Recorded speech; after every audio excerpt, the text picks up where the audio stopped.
Y entonces vamos a dar comienzo a nuestra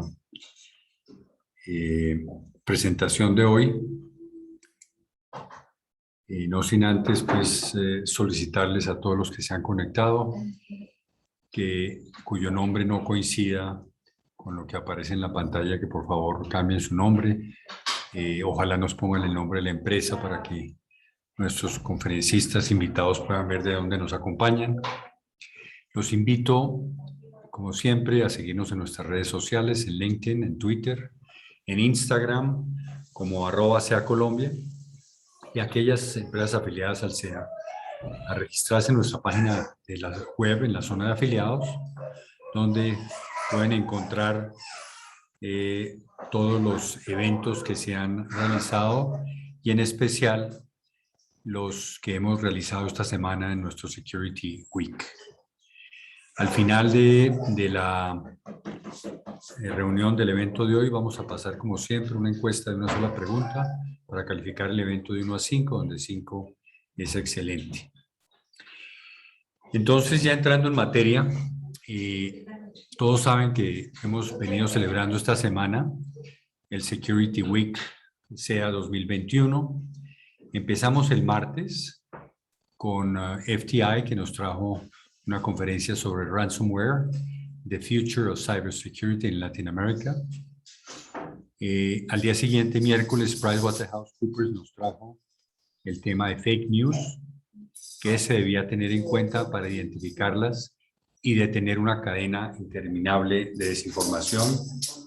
Ayer, G4S nos habló sobre The Symmetry Solution, Helping Clients Solve Their Security Risks, donde nos mostraba una serie de herramientas que tienen ellos para efectos de mitigar todas las posibles riesgos de seguridad de las empresas. Y hoy cerramos, como les decía, con Hill & Knowlton, y nos van a hablar de manejo de crisis. Importantísimo, porque todos estos temas de seguridad crean dentro de las empresas crisis, y esas crisis hay que saberlas manejar.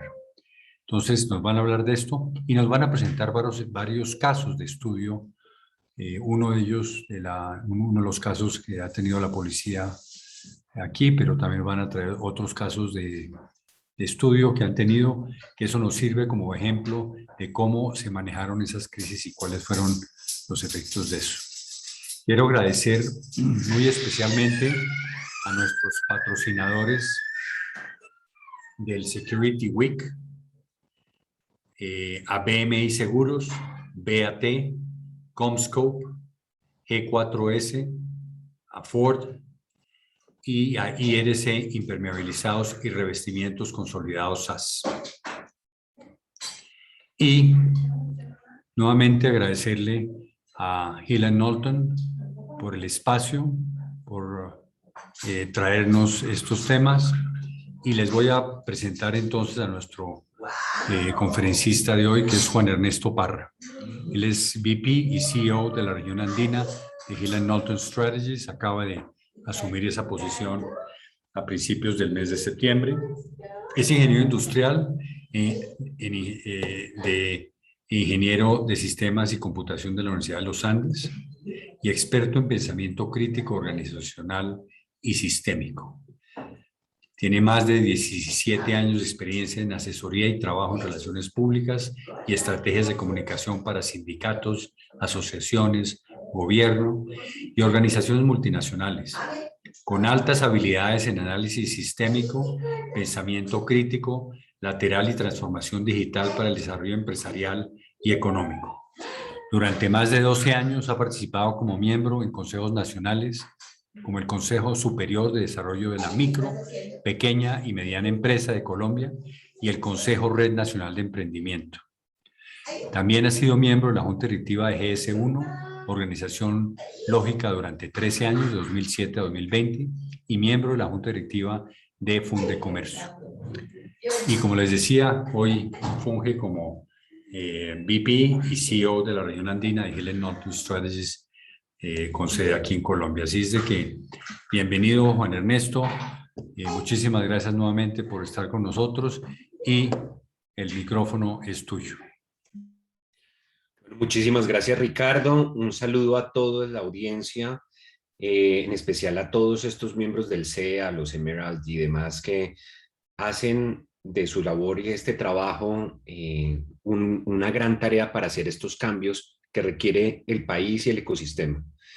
Y como bien decía Ricardo y todos nuestros antecesores de esta semana, cada uno de sus aspectos, el tema de ciberseguridad, el tema de diferentes aspectos en la seguridad, termina alrededor de crisis y por eso queríamos traer esta conversación. Espero que sea agradable, espero que sea atractiva para todos y que al final podamos tener un espacio de preguntas, de sugerencias, de conversación. Entonces, en primer lugar, advertirles que nosotros estamos regidos desde hace más de 70 años por dos grandes fuerzas. Una es la fuerza de la globalización y la otra gran fuerza es la de las tecnologías de la información. Estas dos fuerzas han hecho todos los cambios en todos los negocios y todas las empresas a nivel global. No hay ninguna empresa ni ningún sujeto que se escape a estas dos fuerzas y aquellas que se han metido de cabeza en estas dos fuerzas como políticas de su organización han logrado surfear este mundo de incertidumbre que es el mundo empresarial. Entonces, en esa medida, quiero hablarles de crisis porque una crisis las crisis no son solo incidencias negativas, sino una serie de eventos que pueden causarle daño severo a la reputación de una compañía y al mismo tiempo afectar su capacidad de operar normalmente. Es un evento que irrumpe a la cotidianidad e incluso, como dice Douglas Adams, nada viaja más rápido que la velocidad de la luz, con la posible excepción de esas malas noticias que obedecen a sus propias leyes especiales. Sabiendo que este tipo de acontecimientos pueden ocurrir, es clave estar preparados, identificar la vulnerabilidad, hacer preguntas difíciles, generar escenarios que minimicen los riesgos y preparar la hoja de ruta. Sin embargo, anticipar la crisis no evitará que ocurra. Eso es muy importante entenderlo. Y hoy vamos a hablar un poco qué es crisis y qué no es crisis. Qué se entiende como ese momento en el que ya realmente una organización tiene que declararse en crisis y cuándo no, porque a veces estamos muy prevenidos frente a la opinión pública y más ahora con el surgimiento y la masificación de las redes sociales y digitales, eh, pues estamos muy prevenidos a que todo tiene que ser una crisis y no todo tiene que ser una crisis. Entonces, anticiparse, como les decía, a la crisis no va a evitar que ocurra. Sin embargo, es importante reconocer que las crisis aceptan.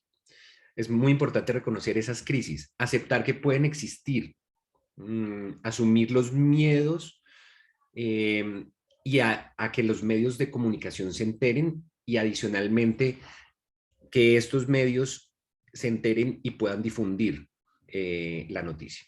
Entonces, es muy, muy, muy importante nunca subestimar el potencial de esa crisis que puede tener un problema y siempre asumamos que un incidente puede convertirse en una crisis en cualquier momento. Y esto lo vamos a ver a través de casos el día de hoy. Entonces, teniendo en cuenta eso, prepararse siempre es importante. Preparar una crisis es administrar eventos negativos, pero también es administrar un sistema de riesgos. Y así pues crear planes de contingencia, tener realmente un mapa de riesgos muy estructurado y un acompañamiento activo y saber a quién recurrir en qué momento. Entonces, teniendo en cuenta todo esto, pues preparar una crisis como tal también es monitorear esos incidentes, realizar y escuchar activamente y pronosticar.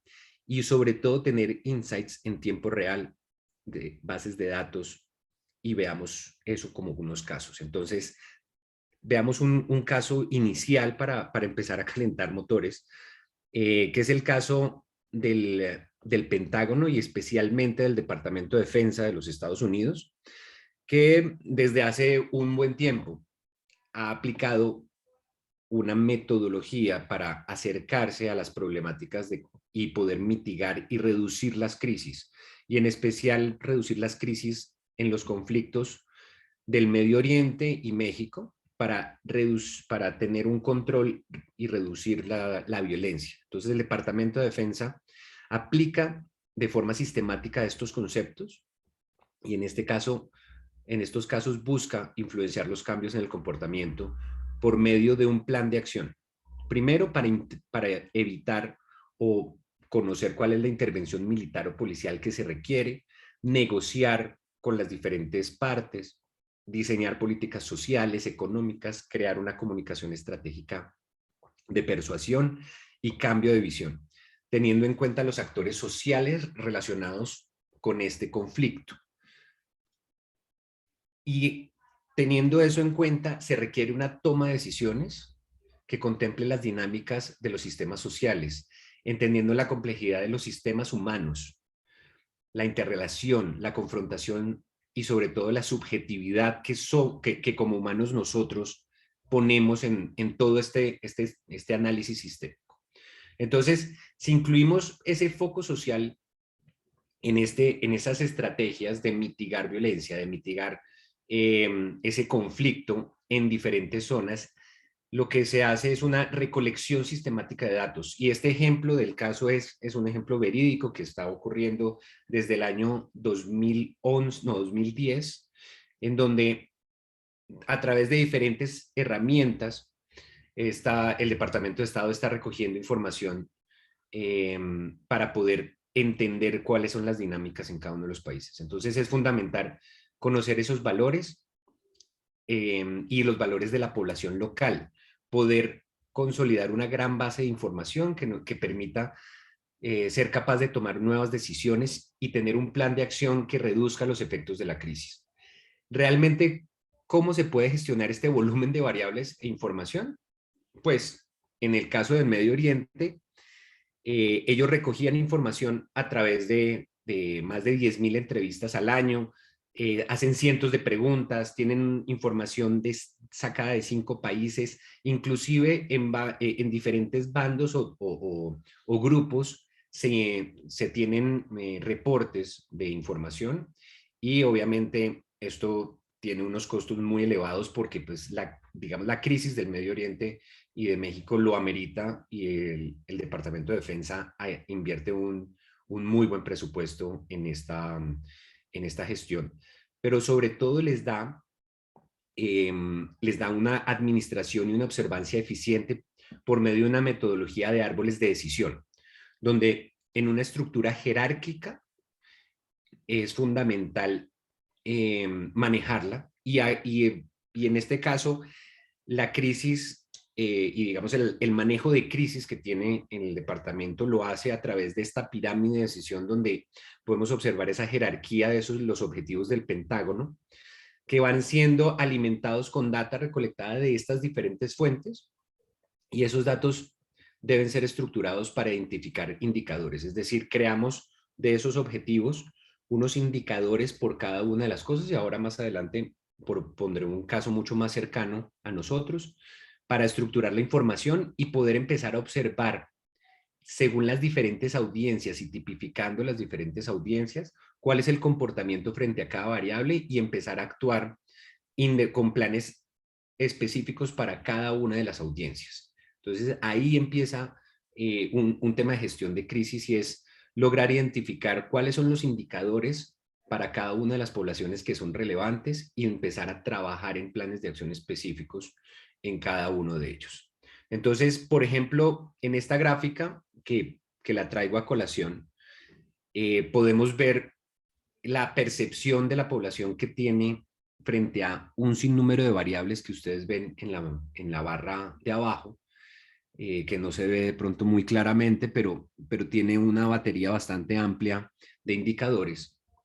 Y en las líneas podemos observar cuál es la población de Egipto, la de Jordania y Arabia Saudita, y ver cómo en las diferentes variables no todos se comportan igual. Entonces, una crisis no puede uno generalizar, sino entender muy bien las audiencias qué es lo que quieren y qué es lo que buscan y cuáles son sus dolencias para poder empezar a hacer planes de acción y tener una recolección constante de datos y utilizar tecnología de visualización adecuada para que nos permita ver este tipo de gráficos. Y este tipo de gráficos en una crisis es muy importante, tener las herramientas adecuadas, porque nos permite encontrar oportunidades en océanos azules, ¿sí? Como podemos ver en esos círculos rojos, en donde podemos crecer o aumentar un indicador fácilmente con unas victorias tempranas, o mitigar en el cambio, en el tiempo, los cambios que se adquieren y hacia dónde uno quiere dirigir esas audiencias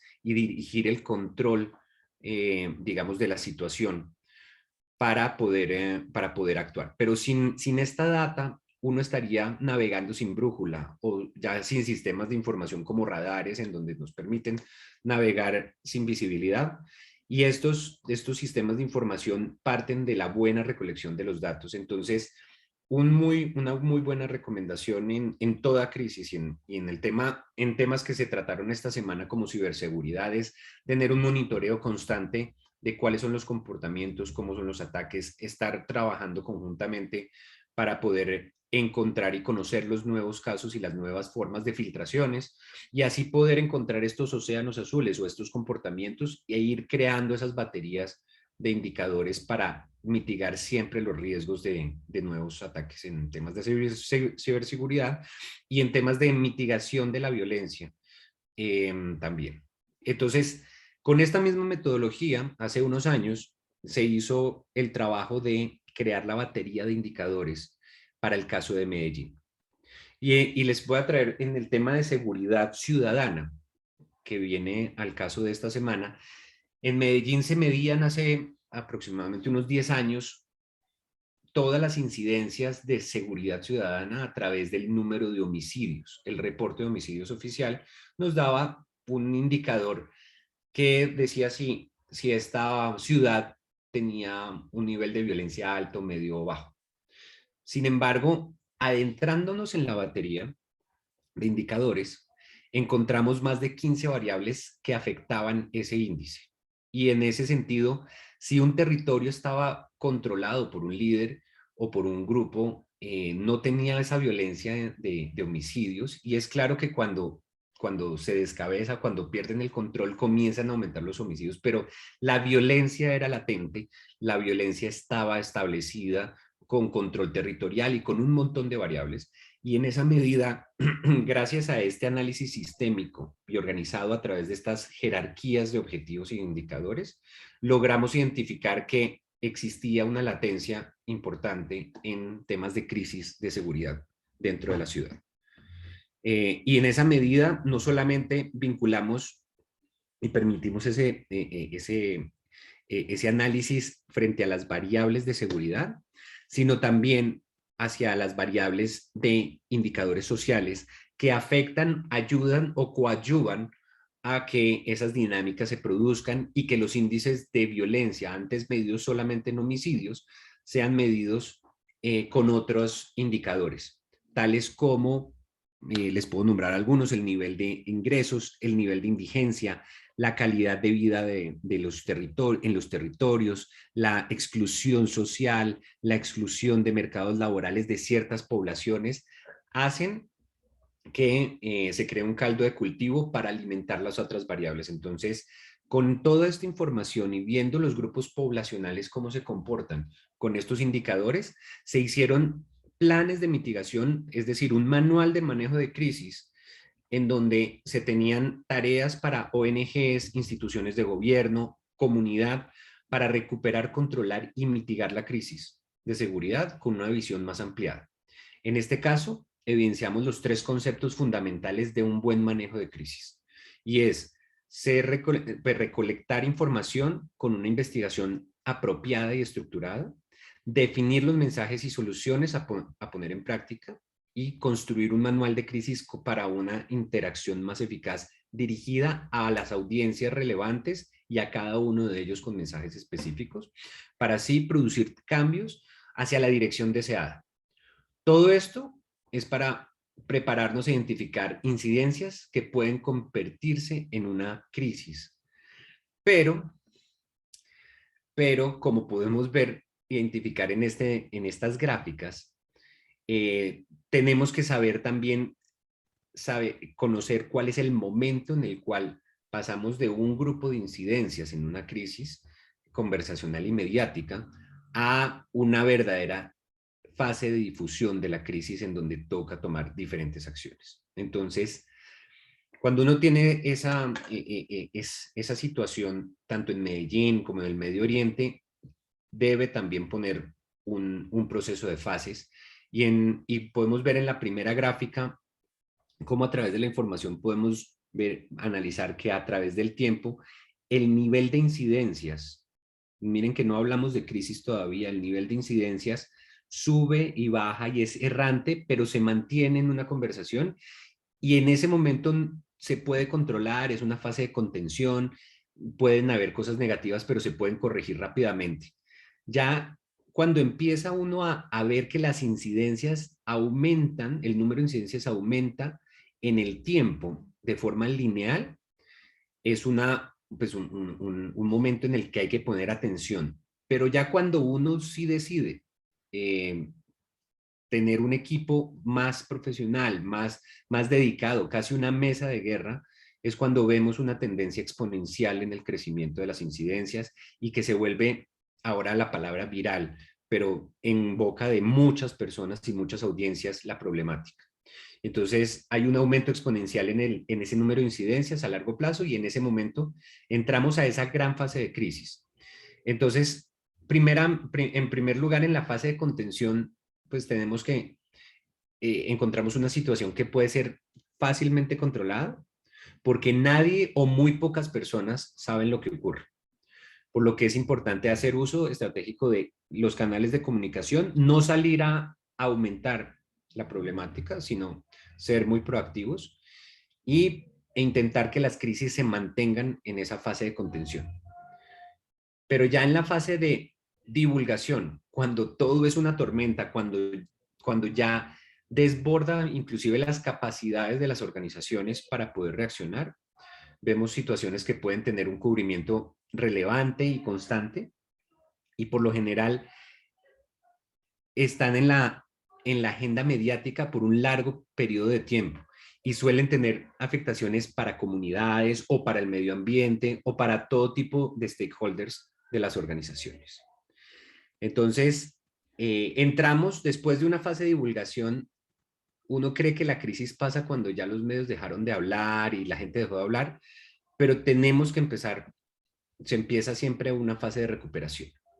Y esa fase de recuperación es crear esas acciones para que esa crisis no vuelva a ocurrir, para crear diferentes estrategias. Y a veces la mejor estrategia en esos casos de crisis sí es mantener el silencio, pero sin embargo tenemos casos recientes de posibles crisis que esperamos estén en este momento en una etapa de recuperación, que ahora ya se las vamos a mostrar, como es el caso de las manifestaciones sociales del mes de abril y mayo de este año que afectaron a muchas empresas y en especial a algunas instituciones, donde evidenciamos en el monitoreo de conversaciones una ola de ataques digitales generados en las redes sociales en contra de la Policía Nacional y quiero detenerme un poco aquí porque según la gráfica, usualmente la policía tenía un nivel muy bajo de conversaciones positivas y negativas y como vemos en un análisis breve de redes sociales, se dispara durante las manifestaciones entre abril y mayo y llega a un pico enorme a principio de mayo sin tener control. Y esa es una crisis tipo ola, en donde nos coge desprevenidos, no tenemos el equipo adecuado, no tenemos el plan adecuado. Seguramente la policía sí lo tenía, pero en muchas organizaciones nos coge esta crisis y no sabemos qué hacer y empezamos a hacer acciones sin tener una planeación y eso puede ocasionar que la crisis se multiplique. Y para mitigar estos efectos, una de las grandes recomendaciones que hacemos desde la agencia y desde nuestra expertise es consignar siempre y sin falta a ese banco de la reputación, porque como vemos en el ejemplo de Bancolombia, donde evidenciamos cómo utiliza un manual de incidencias y crisis para mitigar los efectos multiplicadores de las redes sociales de forma directa, lo más importante es siempre apelar al componente humano de cercanía, solidaridad y empatía. Y veremos dos ejemplos. Vamos a ver dos ejemplos. Uno de una empresa de British Petroleum y uno segundo de United Airlines. Los dos tangencialmente administrados con resultados que no llevaron, que los llevaron a cada uno a un destino distinto. En donde ese componente humano juega un papel trascendental a favor o en contra. Y van a ver cómo un pequeño incidente local, gracias a las tecnologías de la información y a la globalización, se vuelve muy rápidamente viral. Sunday, BP's CEO apologized. We're sorry. We're sorry for the massive disruption it's caused to their lives. And, you know, there's no one who wants this thing over more than I do. You know, I'd like my life back. Life here may never be the same. The water and all that lives in and around it could be harmed for years. So on this holiday weekend, some people in New Orleans protested. We're trying to clean up this mess. I'm filled with anxiety every night, and I hope that the BP executives feel the same way. Unfortunately, I doubt that they do. Este es el primer caso. Y miren este segundo.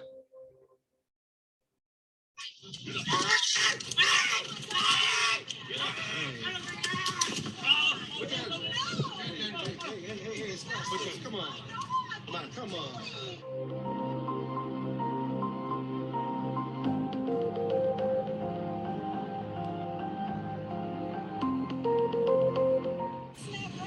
Can't the pilots drive to Louisville? Can't they rent a car from the crew?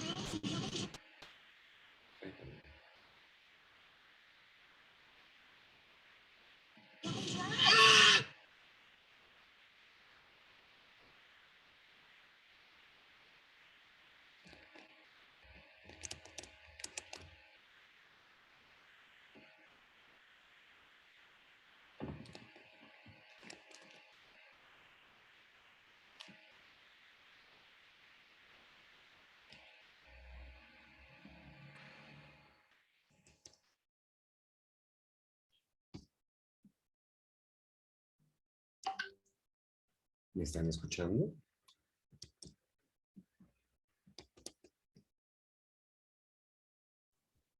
Sí, escucha.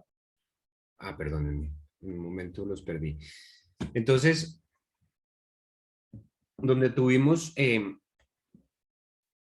ese sentido, vemos en estos dos casos puntuales cómo un momento puede dispararse esta crisis de una sola situación en un avión de una aerolínea gracias a la divulgación de redes sociales y cómo no fue manejado correctamente con ese componente humano. En el caso del desastre del petróleo, que tuvo mucho más impacto en varias comunidades, stakeholders y medio ambiente, fue manejado desde el arrepentimiento y la empatía.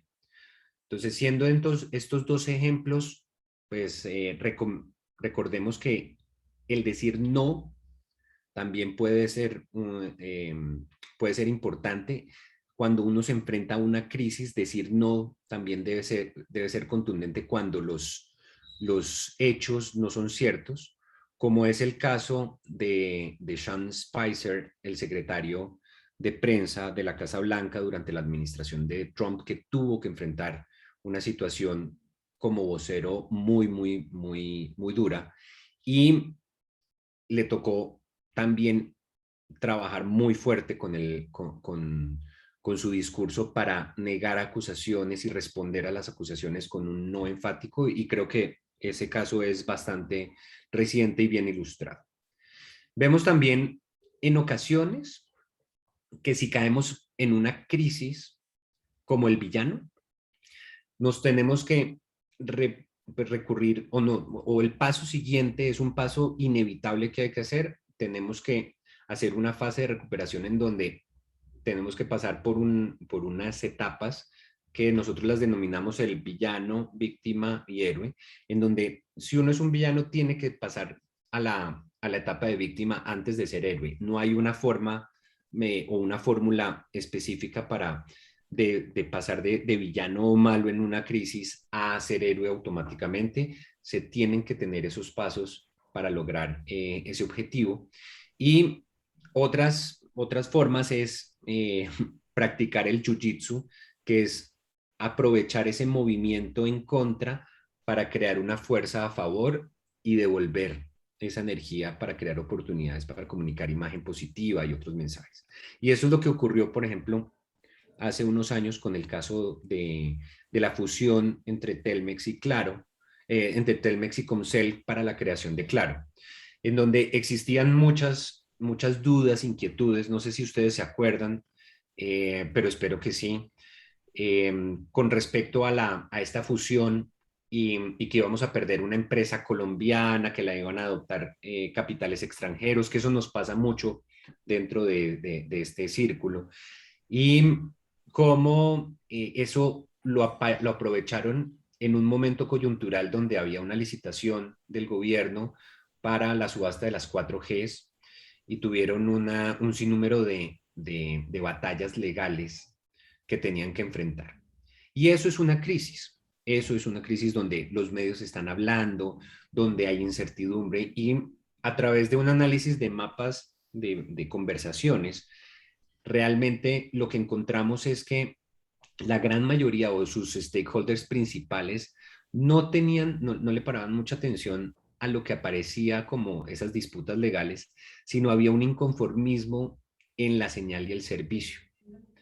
Y obviamente después de un trabajo de recuperación, de entender la crisis, de mitigar la etapa de divulgación y demás, pues pasamos en un principio de una reputación que tenía Telmex del 48%, en una primera etapa al 9%, pero después de toda esta fase se logró hacer un trabajo muy fuerte de recuperación y lograr un 62% de aceptación, porque los usuarios al final encontraron que si bien habían perdido un asset colombiano que era Comcel, lograron encontrar que la fusión sí les estaba funcionando, ya que se corrigieron ciertas prácticas en temas de señal y de servicio. Constantemente pues casi todos los operadores tienen esos conflictos en sus servicios y tienen que estar mitigando crisis constantemente. Entonces, ante ese escenario mediático con malas noticias, pues se hablaba de temas distintos y se logró sortear las problemáticas. Entonces, siempre hay que mantenerse claros en el mensaje, siempre tener una estrategia específica y, como decía Winston Churchill, pues preferiblemente que pregunten, que las preguntas que tengan sean para mis respuestas.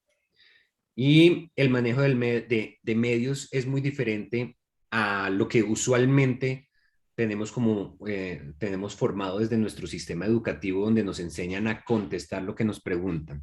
Cuando tenemos una crisis, debemos sobre todo saber responder y crear los mensajes para direccionar esa crisis hacia donde nosotros queremos y no dejarlo suelto como un animal de 1000 cabezas que no sabemos controlar. Entonces, también siempre recuerden que del surgimiento de todas las crisis existen oportunidades y siempre hay una luz al final del túnel. Y así estemos en un momento crítico, tenemos la posibilidad de llegar a esa luz y volver a construir. Muchísimas gracias.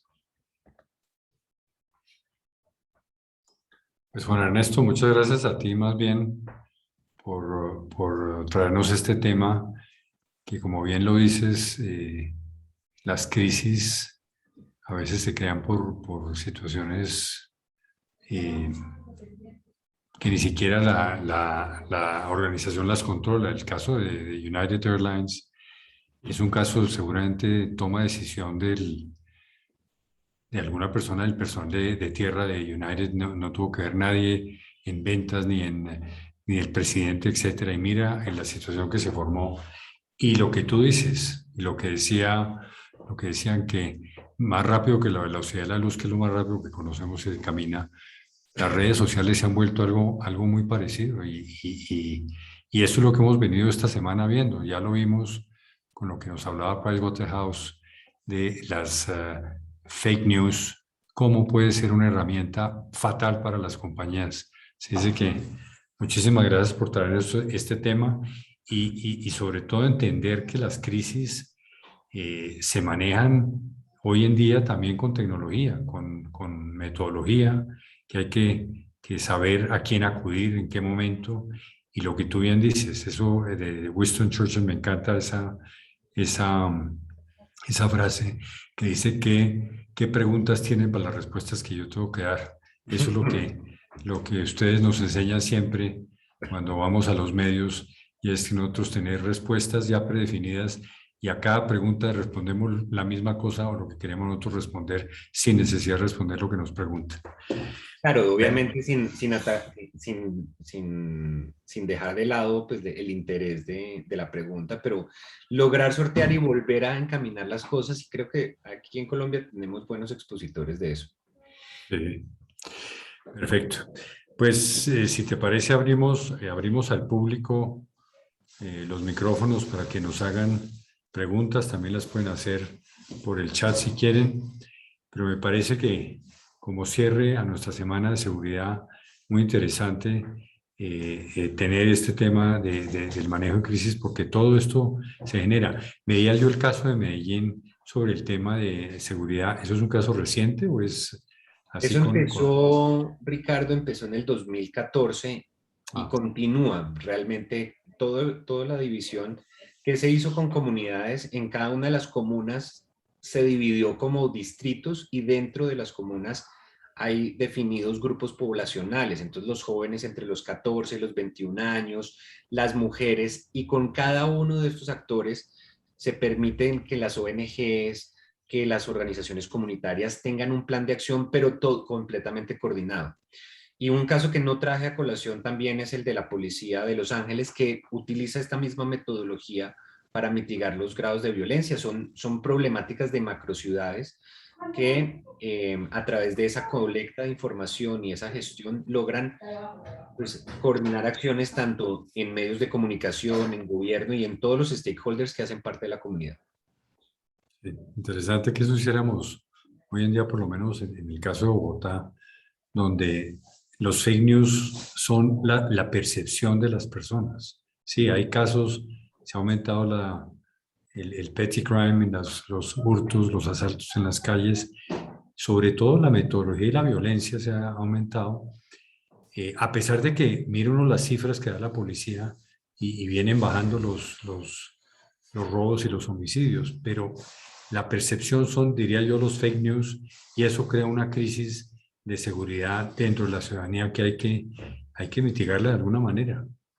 Lo que sucede es que anteriormente estas crisis se creaban a veces en las casas de té, pero sobre todo los domingos en misa, después de la misa. Entonces, esas crisis comenzaban, pero eran simplemente recurrentes en el tiempo cada 8 días.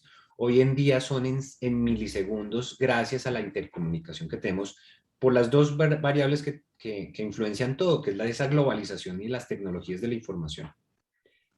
Cierto. Muy bien, pero entonces los invito a que hagan comentarios, aportes, preguntas si quieren a Juan Ernesto sobre estos temas de crisis, que me parece que todos los invitados de hoy, todos los que se han conectado, pues han tenido que lidiar con este tipo de situaciones a lo largo y ancho de su carrera profesional. Así es de que aprovechemos que tenemos al experto para hacer preguntas. Adelante, Carlos. Buenos días a todos, Ricardo, gracias. No, muy buena la exposición, muchas gracias por compartir esas experiencias tan buenas. Sin embargo, yo también quisiera compartir algo muy importante, Ricardo, y es que a través de probar lo que uno tiene, se da uno cuenta realmente de la capacidad de respuesta que podría tener en un caso de esos. Entonces, en muchas ocasiones nosotros no ponemos a prueba nuestro comité de crisis interno colocando un ejercicio de tabletop, un límite de scale o un full range para mirar cómo se mueven todos los recursos, tanto internos como externos. Y oh, gran sorpresa cuando desafortunadamente pasan las cosas y nos damos cuenta que tenemos una brecha que habríamos podido cerrar en el pasado si hubiéramos hecho esas pruebas. Entonces también no es solamente importante cómo reaccionamos durante el evento, sino cómo nos preparamos a través de esos ejercicios utilizando nuestro plan de continuidad del negocio, mirando qué escenarios hay y poniéndolos a prueba inclusive para mirar dos cosas. Uno, la capacidad de respuesta y de conocimiento que tienen de crisis nuestros comités de crisis. Y segundo, de alguna manera en esos ejercicios nos damos cuenta también de esas brechas que podrían aparecer y esas necesidades que podrían aparecer en el negocio para poderlas cerrar y manejar adecuadamente y oportunamente. Gracias, Ricardo. Mira, buenísimo lo que acabas de decir. Nosotros desde el año 2012 tenemos a disposición de empresas una herramienta que se llama el Flight School. Es como un simulador de vuelo de crisis donde construimos un escenario hipotético en donde ponemos a prueba a los equipos y ellos a través de esto aparecen mensajes en un Twitter ficticio, en toda una herramienta de comunicación que llevamos a los equipos de las organizaciones a entrenarse y en esto más de 80 empresas de las Forbes 500 han accedido a estas cosas porque ellos lo ven con una gran responsabilidad este tema de manejo de crisis. Entonces, hoy en día en Argentina, te doy el caso, estoy diseñando una crisis en temas de hacer un ejercicio con unas empresas de tecnología para un posible caso de cierres de fronteras digitales, si llegase a pasar, ¿no? Es un poco poner a prueba a las empresas alrededor de si un gobierno decide hacer un cierre de fronteras digitales, es decir, como ha pasado en China, no permiten el uso de WhatsApp o otras herramientas. ¿Qué deben hacer las empresas para mitigar esos riesgos? Y no solamente es un riesgo mediático, también hay riesgos políticos en cambios regulatorios. Entonces es muy importante contar con esas herramientas y esos simuladores para poder hacer entrenamientos y cuando ya llegue la situación uno ya sabe manejar la bicicleta, básicamente. Excelente, Juan Ernesto, muchas gracias y gracias a Carlos por el aporte. ¿Alguna otra persona quisiera comentarnos algo, preguntar o compartir inclusive experiencias propias que hayan tenido éxito o a veces fracasos, que yo creo que de esos fracasos es que todos aprendemos y sería importante pues tenerlos? Ricardo, buenos días. Hola, adelante Pedro. Gracias. Gracias, Juan Ernesto, por la intervención. Sí, básicamente algo muy importante también luego de las crisis es hacer un análisis post-mortem de cuáles han sido las causas y cuáles pudieran haber sido las mejores prácticas para, digamos, haber prevenido la situación, ¿no?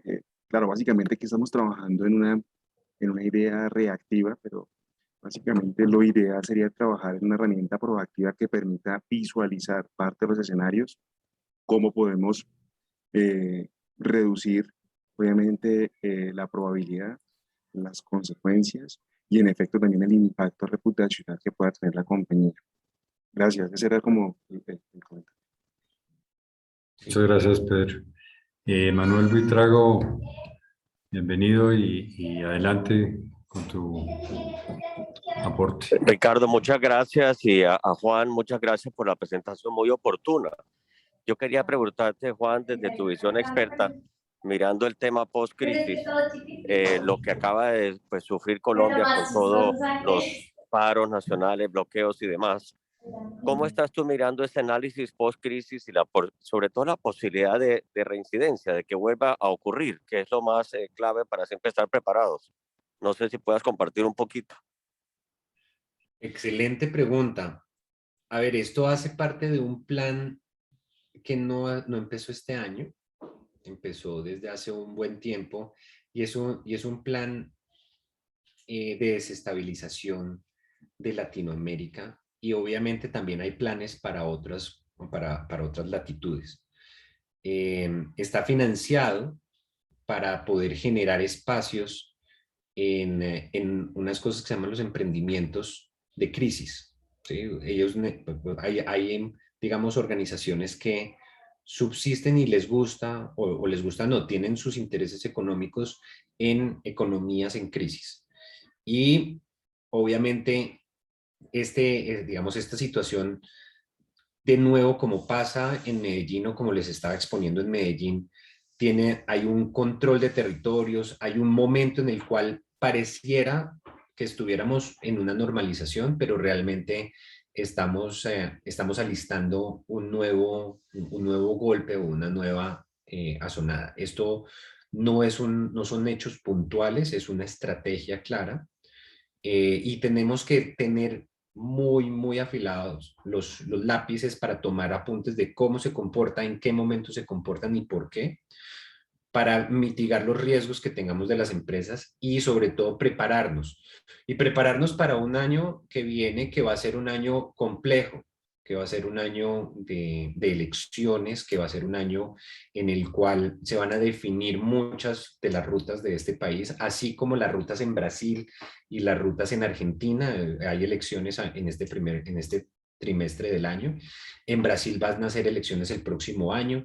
Entonces, hay un alistamiento y pareciera que hubiera una calma, Chicha, pero se están alistando unas situaciones, sobre todo al principio del primer trimestre del 2022. Entonces es muy importante que las empresas puedan entender, conocer lo que pasó de la crisis y apalancarse en esa situación para poder no solamente ver la luz al final del túnel, sino aprovechar las oportunidades que nos presentan las crisis. Ricardo, Gabriel. Adelante, Gabriel. Adelante, Gabriel. Gracias, Ricardo. Juan, buenos días. Gabriel Bonilla de Oracle. Juan, a ver, te explico. No sé si puedas tener un ejemplo por tu experiencia o nos pudieras dar, en mi concepto, algún procedimiento a seguir en caso tal de que se nos presente una crisis. Las empresas generalmente, y en mi buen entender, me gustaría trabajar como un equipo con todas las áreas, pero cuando llega la crisis y cuando llega el momento, revientan todo a la parte de seguridad, y que seguridad sea quien decide y quien plantea las soluciones al comité ejecutivo.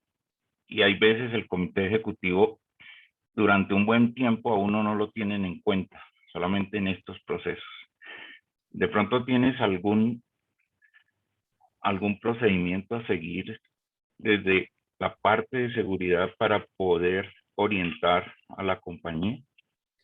Por supuesto, una gran recomendación es hacer una mesa de guerra, donde tú tengas los líderes y que esa mesa de guerra se encargue de la situación.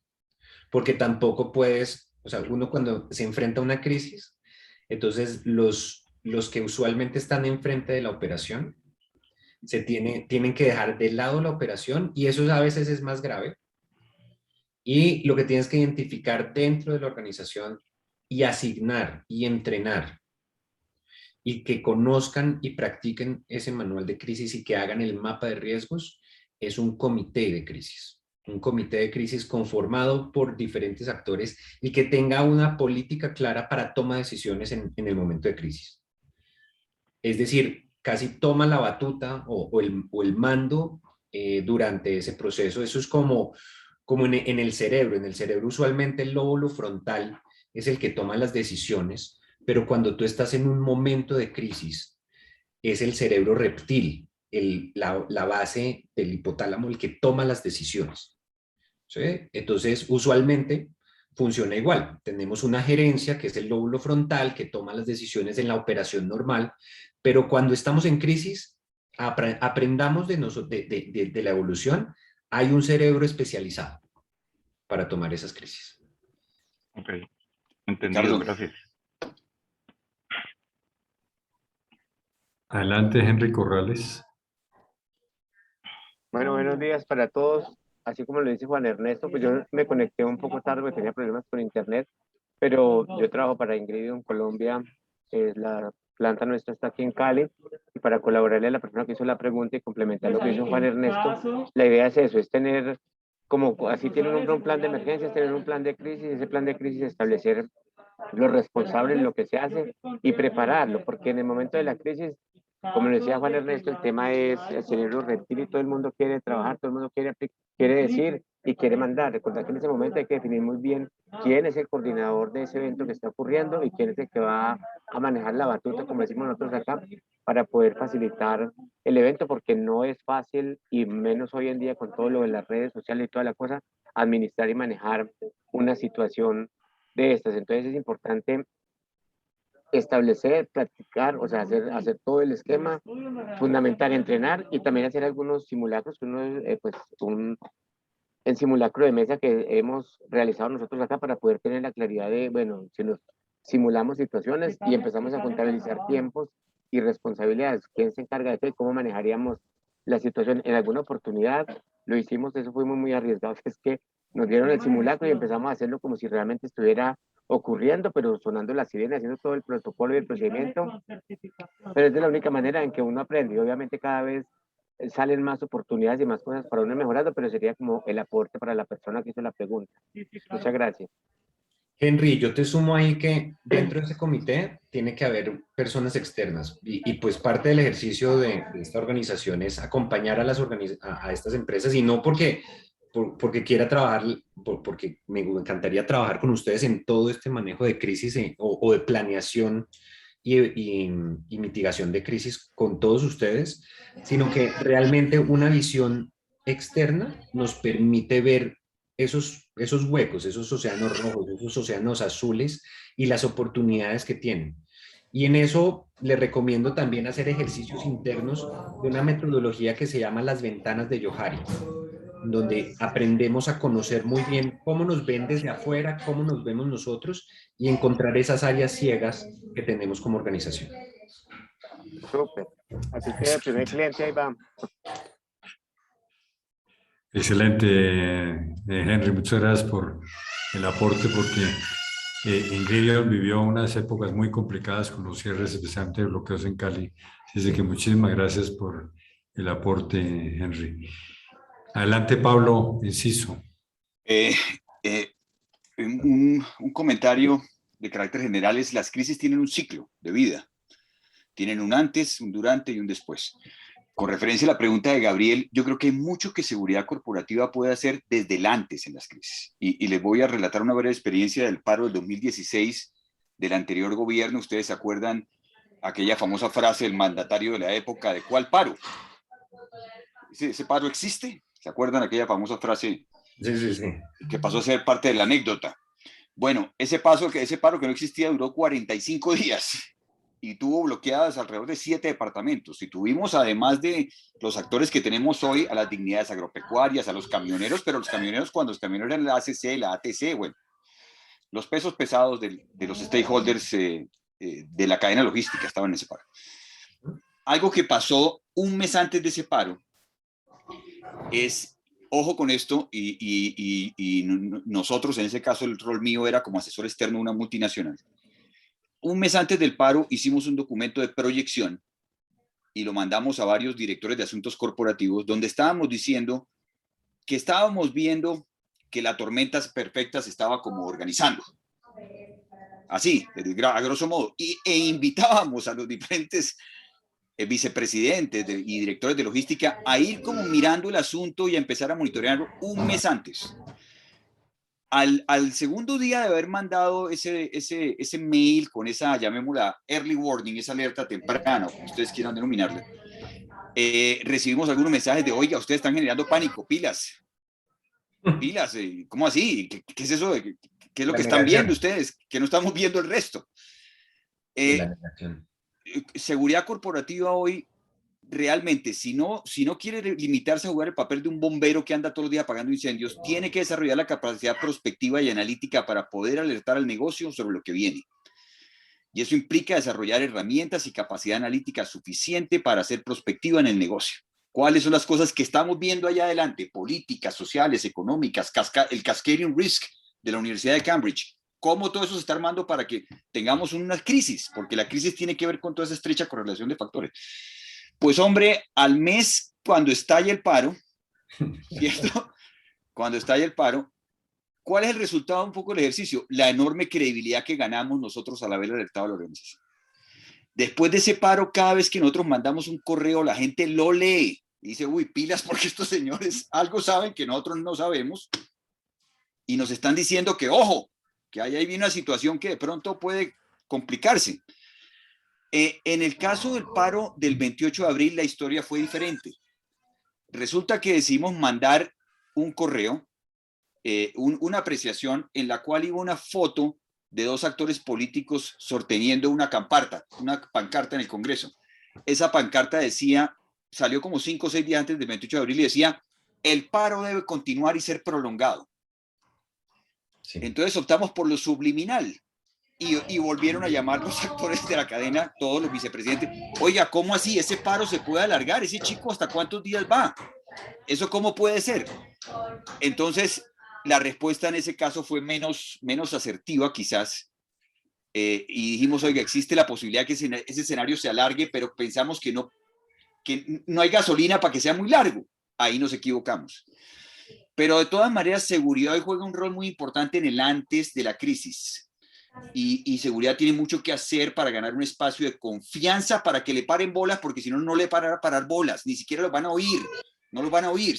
Y ahí hay que jugársela. Y hay que desarrollar las herramientas y el conocimiento para podérsela jugar, para poder llamar la atención del CEO y de los gerentes. Y si no, la capacidad va a ser reactiva. O sea, nos van a llamar eso, oiga, venga, traiga el SMAT. Y ya de pronto ahí es too late, porque entonces estamos abocados a ser reactivos, Una última cosa que tiene que ver con el antes. Los ejercicios tabletop hay que vendérselos a la gerencia. Como te notaba Carlos, hay que saberlos vender. Y yo tenía una pregunta para Juan Ernesto sobre de pronto que nos dé unos tipsitos, porque hay que saberlos vender.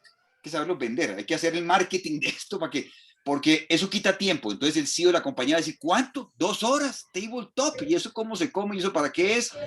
Y yo con todos mis gerentes ahí metido en eso, y nosotros estamos vendiendo. Estamos en el progreso comercial, o estamos saliendo de una crisis, estamos en recuperación económica. Entonces, ¿cómo convencemos a la gente de que gaste tiempo al entrenamiento de los voceros en temas de comunicaciones, hacer un ejercicio tabletop? Ahí hay que ser muy, muy buenos vendedores en esa parte. En la parte final de ¿Y por qué tan caro? ¿Y por qué tan caro? Agregaría yo. ¿Cuánto y por qué tan caro? Sí, esa es la otra. Y una última acotación, excusen, no me quiero extender, sobre el final. Yo creo que Pedro hablaba de algo que es supremamente clave e importante dentro de la vida, el ciclo de vida de las crisis, y es el lessons learned, las lecciones aprendidas. Y en ese sentido, Ricardo, haciendo un poquito de nosotros internamente como grupo del CEA, un poquito de crítica constructiva, digamos. Planteamos después de nuestro último paro del 28 de abril la posibilidad de abrir un espacio para hacer ese intercambio de lecciones aprendidas, y finalmente lo dejamos ahí como en el aire, pero no lo hicimos. En la crisis del 2016, ustedes se acuerdan, no sé si nos acompaña el Juan Carlos Cuervo de Alpina, aquí de Alquería en esta reunión. Uy, qué terrible, hermanos de la competencia. De Alquería en la reunión. ¿Se acuerdan? Nos reunimos con Chevrolet, con Motores, con ExxonMobil, con Alquería, en las oficinas de Alquería. Yuvan acompañó ese proceso. Hicimos un ejercicio muy interesante que realmente es de los pocos que he visto de lecciones aprendidas. De ahí salieron unas cosas maravillosas, las estrategias utilizadas por uno, los errores cometidos por otros. Y ese lessons learned es clave para realimentar los planes y realimentar a los business resilient teams, a los comités de crisis. Sin eso no hay ciclo de vida, no aprendimos nada. O sea que la próxima crisis viene y nos va a dar exactamente por el mismo lado y de pronto nos va a coger igual o peor. Sin eso no tiene sentido la gestión. Bueno, gracias. Qué pena. Juan Ernesto, y los tips para poder vender la cosa, pues, a la alta gerencia, chéveres. Mira, gracias. Gracias, Pablo. No, buenísimo. Efectivamente, ese tema de la retroalimentación es lo que yo les decía en la fase de recuperación. Uno tiene que aprender. y volver a retomar su mapa de riesgos y ver qué pasó y cómo podemos mitigar. Pero hay una cosa fundamental que tenemos que hacer desde ya y es una constante. Y es lo que nosotros llamamos el Better Impact. Nosotros trabajamos con muchas empresas a nivel global con el tema de Better Impact, que es lograr crear una buena conversación o conversación positiva a través de inversión en diferentes indicadores de todos los stakeholders alrededor de nuestras organizaciones, inclusive en la parte física. Las comunidades. Juan Ernesto, si quieres repetir, es que te perdimos. Te perdimos unos instantes. Perdóname. Entonces, les comentaba que, no sé si repito entonces, lo de lecciones aprendidas es importantísimo. Es una fase de reflexión para que la crisis o el momento de crisis cada día sea más controlado, más planeado, lo que no podamos controlar sea un mínimo. Lo que se busca es que esos escenarios de no control no lleguen a superar el 10% de las acciones, sino el resto son acciones o planeadas o que ya sabemos cuál es la reacción que tenemos que tener. Y el otro aspecto importante es cómo vender la idea. Entonces, cada día más hay un surgimiento sobre el tema de responsabilidad social, pero entendida en una reinversión social. Y en eso, Better Impact es uno de los, digamos, de las acciones que nosotros hacemos con compañías, donde les ayudamos a entender cuál es su situación con las diferentes comunidades y empezar a tomar acciones y hacer acciones con la comunidad interna, de empleados, de colaboradores, la línea de producción. ¿Sigo perdiendo? No, te oímos. Okay. Y adicionalmente las comunidades físicas. En el caso del petróleo es clave y en el caso de infraestructura, cuando uno traza, por ejemplo, una carretera y no toma en cuenta, no tiene un plan de contingencia con las comunidades para entender cuáles son esas variables que les mostraba en Medellín en desarrollo económico y en desarrollo social, que hacen parte de ese esquema de seguridad que tienen las empresas. Para mitigar los riesgos, porque seguridad no es un tema de violencia o amenaza, sino seguridad es tener la certeza de tener un camino clave, sostenible y rentable en el tiempo. ¿Cuáles son las herramientas para tener seguridad para dónde vamos? Entonces, en eso, si uno no tiene en cuenta las comunidades, la comunidad va a reaccionar y va a generar tropiezos en el desarrollo de proyectos y de iniciativas. Y eso fue lo que pasó mucho con el tema de las dignidades, al no ser escuchadas, pues obviamente después la negociación y para cerrarles, digamos, el camino y que no creciera la crisis, pues el gobierno hizo unas indulgencias enormes. Miles de terrenos entregados a gente que no sabía producir. A mí, cuando antes estaba en otro cargo, dirigía todo el segmento de tiendas de barrio, llegaron las mismas dignidades indígenas diciendo, mire, tengo una producción de 7,000 hectáreas de papa en Pasto que necesito, que van a salir en un mes y no sé cómo venderlas porque es que el gobierno me entregó unas tierras, estoy produciendo solo el 10% y no sé dónde vender. Entonces, agrandan los problemas sociales, ¿sí?, por tratar de mitigar una crisis. Entonces, antes de eso, uno debe tener esos seguros, así como las compañías compran seguros contra incendios, azonadas, todo este tema, esos seguros hay que comprarlos. Y se compran a través de planes de acción con comunidad que pueden ser muy sencillos, tanto en la comunidad interna como en los compradores, clientes, proveedores y más de los 10 stakeholders que tiene una compañía, inclusive en medio ambiente. Y ahí es donde uno tiene que saber presentar esto como plan de inversión, viendo el costo-beneficio. Y el costo-beneficio es, invertimos poquito, tal cual como los seguros, un fee mensualmente, para que en el momento que se presente podamos mitigarlo. Y en muchos casos con empresas nosotros hacemos eso. Le decimos, mire, usted no tiene crisis, pero invierta con nosotros un fee para que en el momento que llegue la crisis nosotros podamos atenderlo y no sea un golpe financiero tan grande. Entonces, ahí hay oportunidades para trabajar de la mano y entre todos mitigar los riesgos y crear un plan de seguridad en cada uno de los aspectos. Seguridad en el tema, obviamente, de todos estos cambios políticos, en estas revoluciones sociales y obviamente en los temas económicos y de comunidad. Magnífico. Muchas gracias, Juan. Diego Sandoval, que hace rato tiene la mano. Gracias, Ricardo. Juan Ernesto, buenos días. Diego Sandoval de IBM, ¿cómo está? Diego. Solamente un par de observaciones a todo lo que se ha dicho. Yo hace muchos años, Ricardo, en una reunión del CEA, no recuerdo a quién invitamos a la reunión, pero no era una persona de seguridad. Y la presentación de esa persona me dejó marcado porque siempre en las reuniones nosotros hablábamos de hacer análisis de riesgo de las operaciones.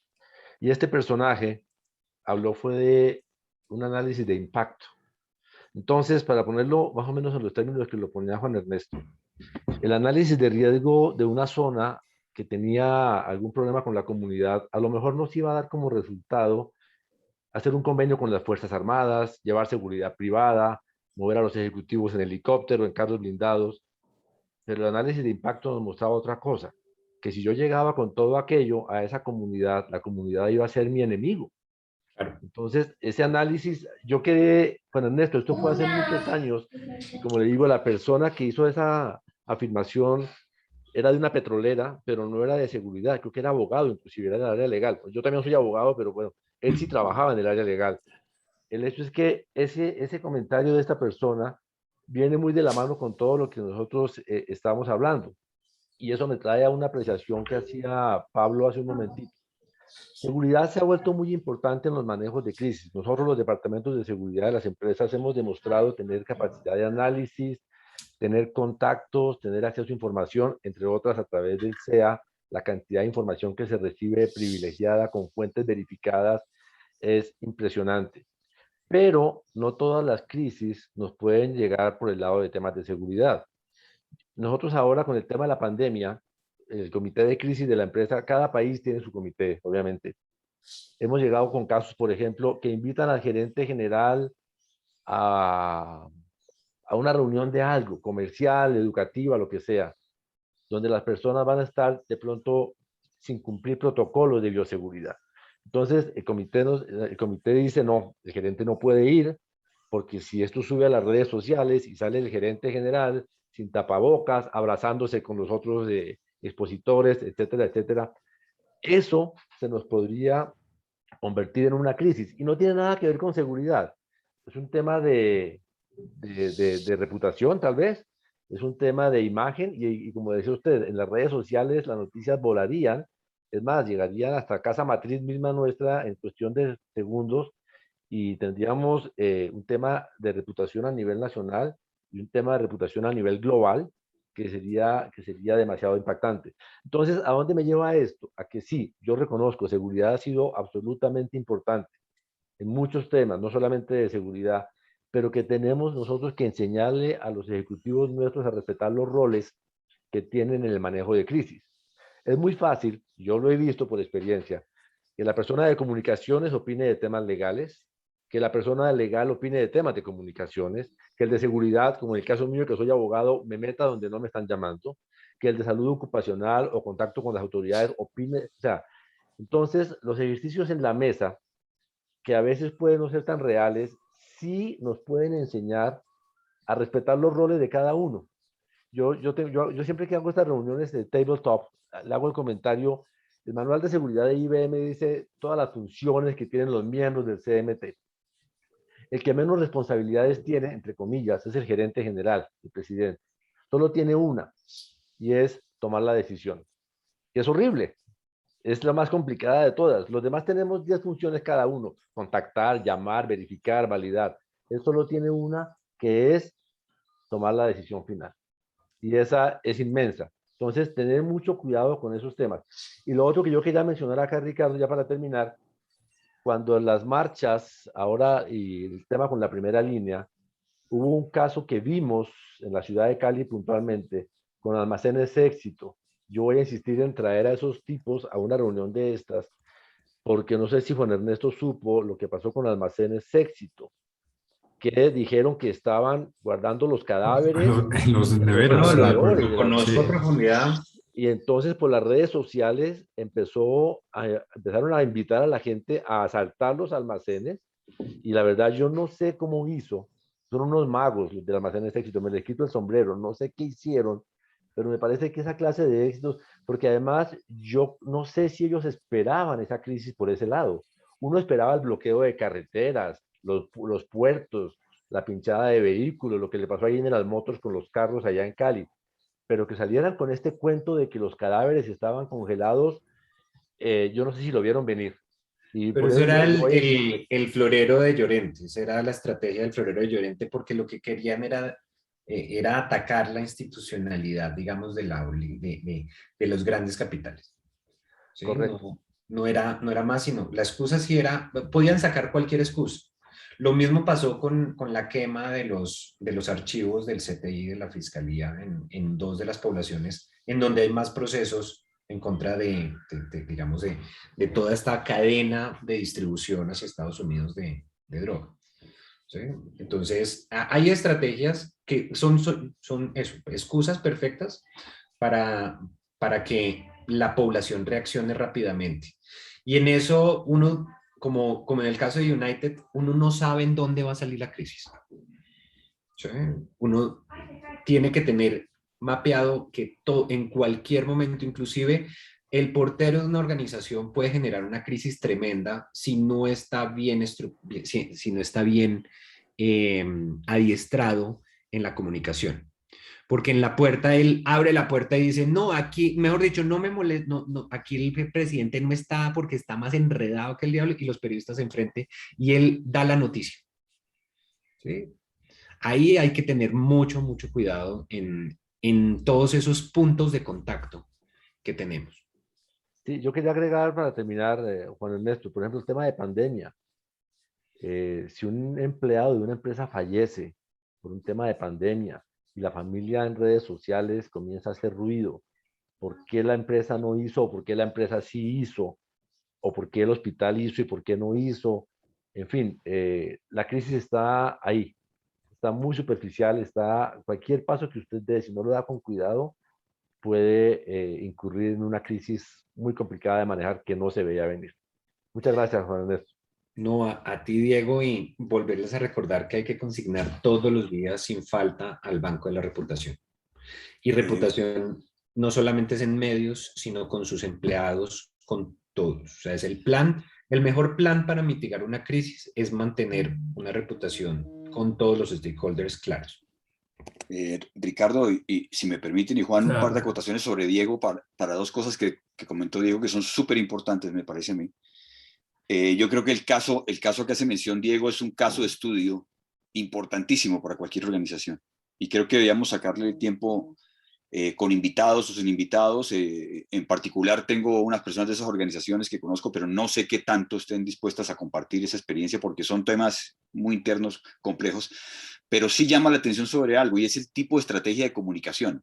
Yo viendo totalmente desde afuera ese caso, analizándolo como lo analizamos todo, ahí se torna muy importante cómo hacemos las cosas. A veces vamos por lana y salimos trasquilados. Queremos hacer un fortalecimiento de la relación con la fuerza pública, pero cuando ese fortalecimiento con la fuerza pública se hace de una forma en que de pronto es susceptible de malas interpretaciones, el asunto se lo puede volver rápidamente como un boomerang. Entonces, hay compañías, de hecho, que hablan de mantener en la mitad del conflicto cierta estrategia de neutralidad, porque yo no puedo verme como parte de un bando, de uno u otro, cualquiera que sea el bando en disputa, y no hago alusión al caso específico que menciona Diego, en general a una situación de conflicto de unas comunidades. Cuando yo me alineo, pierdo una neutralidad que de pronto más adelante me puede ser compleja de recuperar. Y una segunda acotación tiene que ver con algo que está en medio de este tipo de crisis dentro de nuestro gobierno, y es ojo con la vigilancia privada y ojo con los contratistas de seguridad privada. Las contratistas de seguridad privada tienen, del vigilante para arriba, todo el mundo tiene que tener claro los temas de derechos humanos, derecho internacional humanitario, porque un paso que se salga allí mal dado en temas de uso desproporcional de la fuerza con alguien de la comunidad o en medio de una protesta o un arma mal utilizada, nos puede poner en riesgo el activo más importante de la organización, que es la reputación. Vamos a tener que dar explicaciones en muchas partes y en muchos ámbitos de un exceso de fuerza por parte de la vigilancia privada. Igual cuando tenemos convenios con fuerza pública, ejército y policía, es un tema que hay que asegurar, porque perfectamente puede un paso mal dado ahí hacer escalar una situación de conflicto a una crisis rapidito. Y eso está bajo nuestro control. Definitivamente tenemos cómo trabajar con los contratistas de seguridad para que se desarrollen planes específicos que prevean el uso desproporcional de la fuerza, el abuso y las violaciones de derechos humanos, y que haya mecanismos para reportarlos cuando se den oportunamente, para que nosotros los conozcamos y actuemos. Porque si no, el daño reputacional por ahí puede ser muy complicado. Gracias, Ricardo. Qué pena. Tranquilo. Mauricio Pérez, que hace rato tenía la mano levantada. Qué pena, Mauricio, adelante. Hola Ricardo, hola a todos, buenos días. Juan Ernesto, me alegra saludarlo después de tantos años. No, simplemente quería, hombre, resaltar el tema del planeamiento, todo lo que ha expuesto Juan Ernesto, la necesidad de prever y un poco las aclaraciones que estaban haciendo sobre la función de seguridad. ¿Por qué seguridad es facilitador de la crisis y la continuidad de negocio? No es responsable. Es facilitador. La crisis y las decisiones las toma un comité de crisis que participan personas de alto nivel y que le reportan a la junta directiva. Pero pues no es responsabilidad de seguridad manejar la crisis, sí es responsabilidad alertar, sí es responsabilidad facilitar los procesos. Ahora, esto tiene una teoría que está escrita, que está en los ISOs y en todos los estándares. Hay países donde es obligatorio que las compañías adelanten estos procesos de crisis y continuidad de negocio. Recuerden que son dos actividades paralelas que se unen, que tienen un fin conjunto, pero que son paralelas. Uno es tener un equipo entrenado para manejar crisis, que ha hecho simulacros, que tiene las capacidades, que tiene un entendimiento de la organización, que conoce la organización, pero de manera paralela, todas las áreas de una organización tienen que haber construido los planes de contingencia para que ese equipo de crisis pueda activarlos. Un equipo de crisis no funciona si no hay planes que activar, y los planes los construye cada área. Supply tiene que construir los planes de abastecimiento, y qué pasa si hay un paro, y qué pasa si hay bloqueos, o qué pasa si el puerto no funciona. Legal tiene que tener sus planes. Comunicaciones tiene que tener los planes de soporte, es transversal.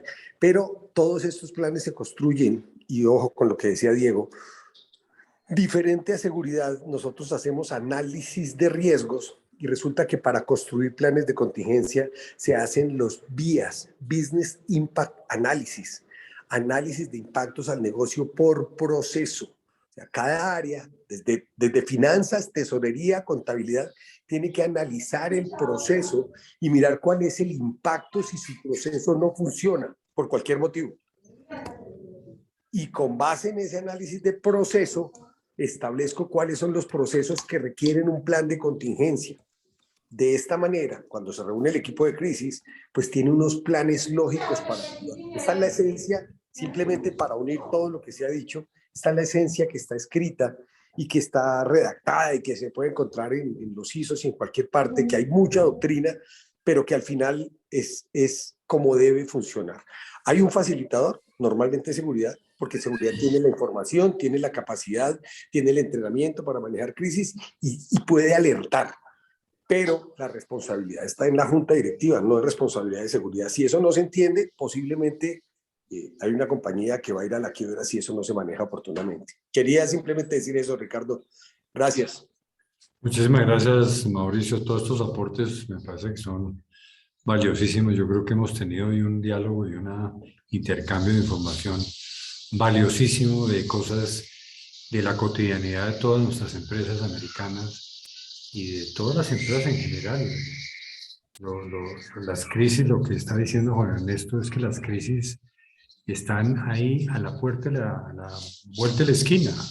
Con cualquier bobería que suceda en una empresa puede desatarse una crisis, y si uno no tiene las herramientas y las capacidades para enfrentarla y entender qué es lo que está pasando, pues se puede convertir en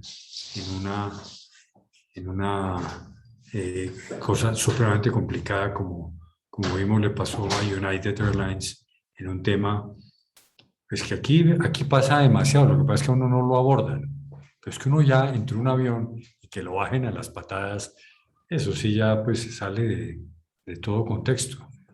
Pero le pasó hace poquito a una feria aquí que por no entregar una pizza a un portero se le complicó la vida, pero era porque tenía demasiadas deudas de mal manejo de esa reputación durante más de 2 años. Entonces, un incidente tan pequeño como no entregar una pizza hace que todo ese acumulado de cosas se estalle, ¿sí? Eso es como en las relaciones, ¿no? En las relaciones, si uno no cuadra y no va hablando los temas uno a uno, de pronto llega y explota todo y traen esa gran ola de problemáticas. Y pues un poco, yo sé que aquí no hay astronautas, pero pueden haber buzos, pero para los que no son buzos, cuando uno quiere ser buzo, el entrenamiento que se tiene para ser buzo no es ir a bucear. No es hacer el ejercicio que usualmente las empresas nos entrenan en el escenario ideal de vaya y haga, sino el entrenamiento de buzo de astronauta es enfrentarse a cualquier situación que pueda pasar, que el traje no funcione, que no le funcione el oxígeno, que no le funcione esto, qué va a pasar en cada una de esas situaciones, analizarlas y poder estar pendiente. Entonces, tener una mentalidad de buzo de astronauta nos puede ayudar a estar siempre alerta de cuáles serían esos planes y cómo mejorarlos, porque todos los días se nos ocurren y todos los días estamos viendo ejemplos en otras empresas, ejemplos en las redes sociales que podemos traer y alimentar dentro de nuestras organizaciones. Muchas gracias. Carlos Ariza, adelante. Gracias, Ricardo. Sí, eso es muy importante, pero también hay algo que no he escuchado mencionar, y es el tema de la responsabilidad que tiene cada empleado de no compartir información si no está autorizado, preparado o entrenado para eso. Porque normalmente los medios y los periodistas son muy hábiles para sacar información al que menos control tiene. Entonces, no es solamente educar al gerente general y al de comunicaciones para qué es lo que tiene que decir y cómo lo tiene que decir, sino también al resto de empleados para que sepan lo que tienen que decir y cómo decirlo para que no se generen mentiras o malas informaciones alrededor de eso y es simplemente no estoy autorizado para hacer ningún comentario. Y eso es algo así de simple y a veces se cometen errores sutiles precisamente porque solamente nos enfocamos en entrenar, a esas personas que tienen que hablar con los medios, pero el resto de la organización lo dejamos suelto y en algún momento caen en esos errores o por celular o por WhatsApp o por el Twitter, las redes sociales o por una simple llamada telefónica de un periodista experto. Muchas gracias, Ricardo. No, Carlos, y te refuerzo eso porque en Colombia tenemos más de 180.000 hombres en toda la red de servicios de seguridad privada que pueden ser voceros de sus empresas, porque están apostados en todos los edificios y en todos los locales y residenciales y de empresa en Colombia. Y sin contar los de servicios generales, que también pueden ser voceros, son los que cogen y contestan el teléfono o atienden y hablan. Entonces, hay no solamente que reforzar a los empleados con políticas claras, sino también fortalecer en las empresas de seguridad y de servicios generales esos mensajes para que pues esas políticas y esa mitigación se dé, porque ni siquiera es porque proteger la empresa, sino proteger el bien común, que es no generar más caos en una situación de caos que ya existe y que tenemos actualmente. Magnífico. Pues se nos acabó el tiempo, mi querido Juan Ernesto. Aquí yo creo que el tema ha sido tan importante y tan interesante que mira que llevamos más de 40 minutos con aportes, con discusiones supremamente interesantes. Así es de que muchísimas gracias por traernos este tema. Ahí les publicamos ya la encuesta que les había prometido al principio, de una sola pregunta para que contesten de 1 a 5 cómo les pareció el evento de hoy. Y pues agradecerles nuevamente a todos los que se conectaron el día de hoy y especialmente a nuestros patrocinadores del Security Week, darles un agradecimiento muy especial a BMI Seguros que veo a Carlos Sánchez conectados, a BAT, a Mauricio Pérez, muchísimas gracias, Comscope, veo a John Iván Clavijo, G4S, a Mauricio Gutiérrez, muchísimas gracias, a Ford, veo a Juan Montiel de Ford conectado, muchísimas gracias, y a IRC, Impermeabilizados y Revestimientos Consolidados SAS, a mi tocayo Ricardo Colón, muchísimas gracias de verdad, porque hicieron posible que tuviéramos una semana de reuniones muy interesantes, con unos aportes fantásticos para nuestra gente de seguridad, pero sobre todo todos los comentarios y experiencias que compartieron nuestros afiliados fantásticas. He tomado nota también de lo que ha dicho Pablo para tener en nuestros próximos comités de seguridad la posibilidad de traer esta gente que nos pueda compartir estas prácticas, que se hizo bien, que se hizo mal en las pasadas crisis, porque de ahí definitivamente tenemos que aprender todos y ver cómo enfrentar estos temas en el futuro, que el tema de paros, como lo decía Pablo, haciendo prospectivas, eso ahora que se caliente más la campaña presidencial, seguramente van a volver esos temas a primera línea. Así es de que nuevamente les agradezco muchísimo el haber estado, a Juan Ernesto Parra de Helen Norton por habernos traído este tema, y espero verlos el día del cierre de nuestro Security Week, el día 29 de septiembre en el Club El Nogal a las 5 de la tarde, donde hemos invitado a autoridades de la Embajada de los Estados Unidos, al nuevo RSO, a Fernando Matos, que acaba de llegar a Colombia, para que lo conozcan, y va a ser presencial. Vamos a tener autoridades de policía, hemos invitado a Rafael Guarín de la Presidencia, al Ministro de Defensa, al Viceministro Jairo García, al Secretario de Seguridad de Bogotá, Aníbal Fernández de Soto. En fin, va a ser una oportunidad para agradecerles también a todos ustedes por todas las contribuciones y aportes que nos hacen, y obviamente tener la posibilidad de volvernos a ver, de darnos ese abrazo que ha sido tan esquivo en los últimos 18 meses. Así es de que feliz resto de día, feliz fin de semana. Nos vemos el miércoles de la semana entrante, y muchas gracias a todos por haberse conectado en el día de hoy. Así es de que agradecidos y adiós.